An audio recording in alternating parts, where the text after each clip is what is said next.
Dear students, today we shall see about Mosfet VI characteristics. The full form of Mosfet is metal oxide semiconductor field effect transistor. So we shall also see the VI characteristics. Next slide. So the types of transistors, we have two types of transistors.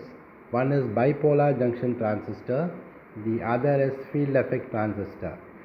Under bipolar junction transistor, it is splitted into two types. One is NPN transistor, the other is PNP, and one more is IGBT. Under FET, you have two types. One is junction FET and the other is MOSFET. Further, we have high power devices like triac and thyristors.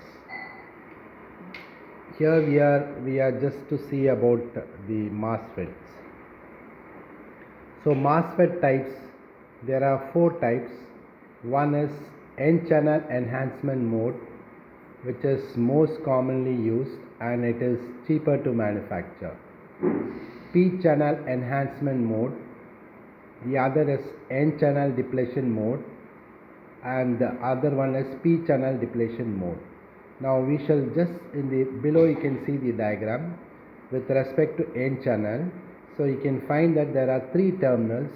One is the gate, source and drain.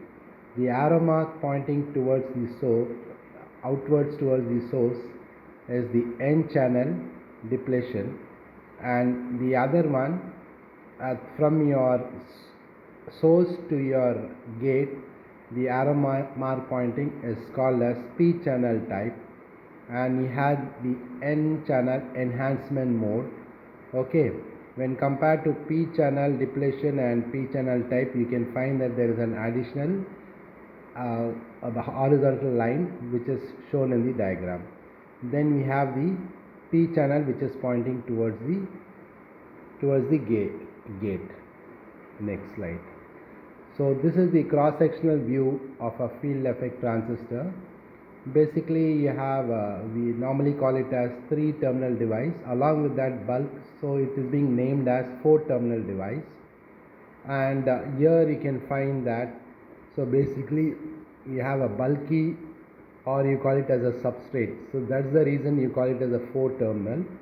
So this is the strip like layer which is being shown as a 3-dimensional view, and here we have a cross-sectional view where you can find you have N-type.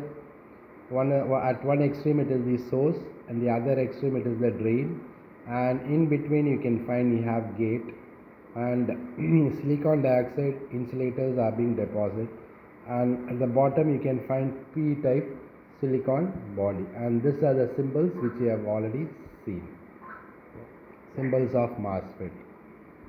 Next slide.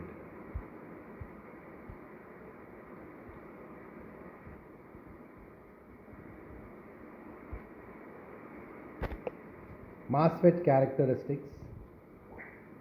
Basically it is a low voltage device and it is available up to 600 volt with limited current.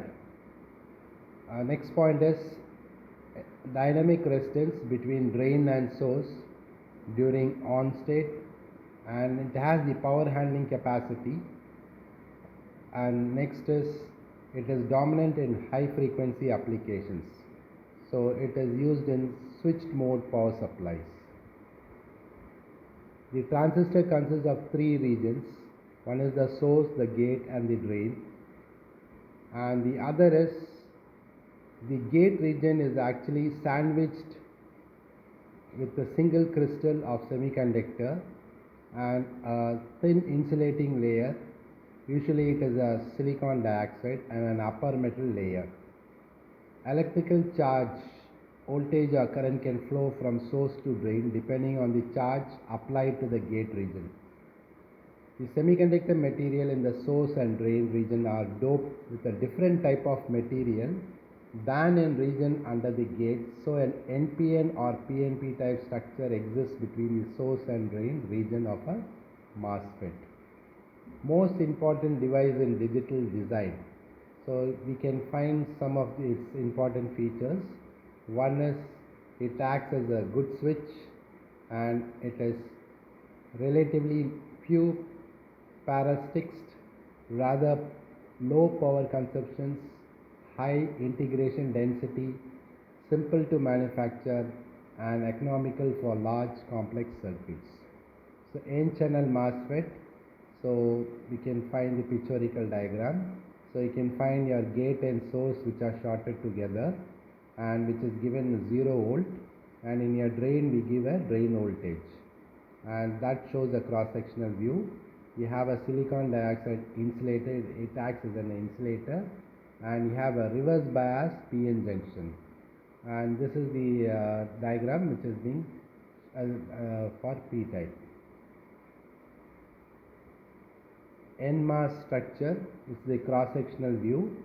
So at the bottom you can find it is you have a P type substrate, you have a body substrate which is represented as B, then we have the with source, you have the gate which is being sandwiched between your source and drain, and at the extreme you can find drain, and silicon oxide acts as an insulator.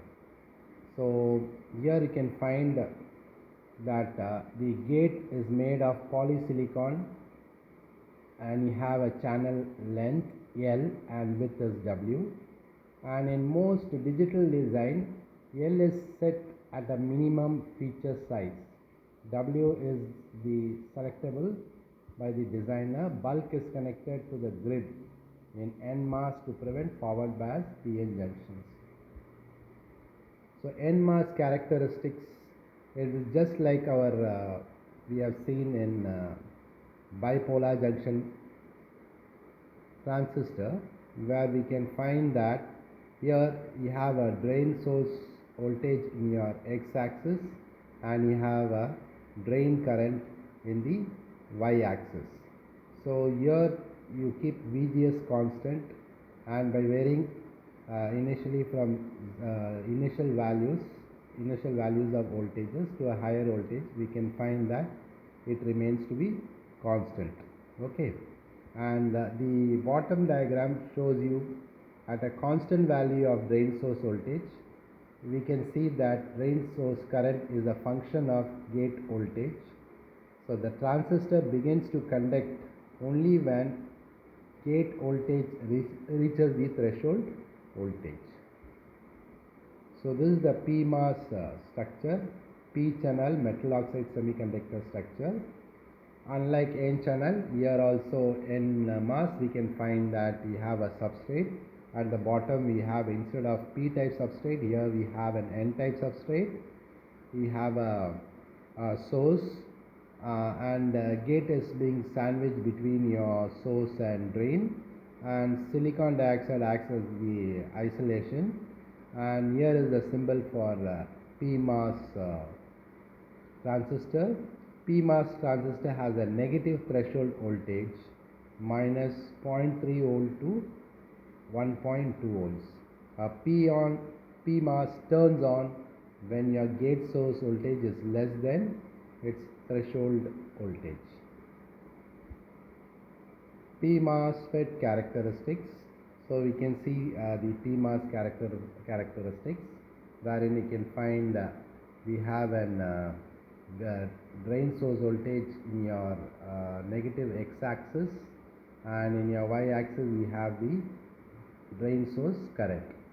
So we are just varying your that is, will be varying your VGS will be kept constant, and based on that the characteristics of the device is given to drain source current, which is represented as IDS against drain source voltages for different values of gate source voltage, and this voltages are referenced with respect to source voltage, which is assumed to be ground potential.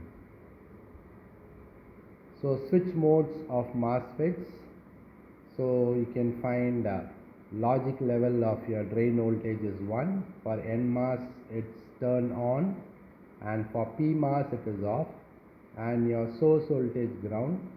For a logic level, when it is 0 or off, you call it as NMOS is off and your PMOS is on. Thank you very much.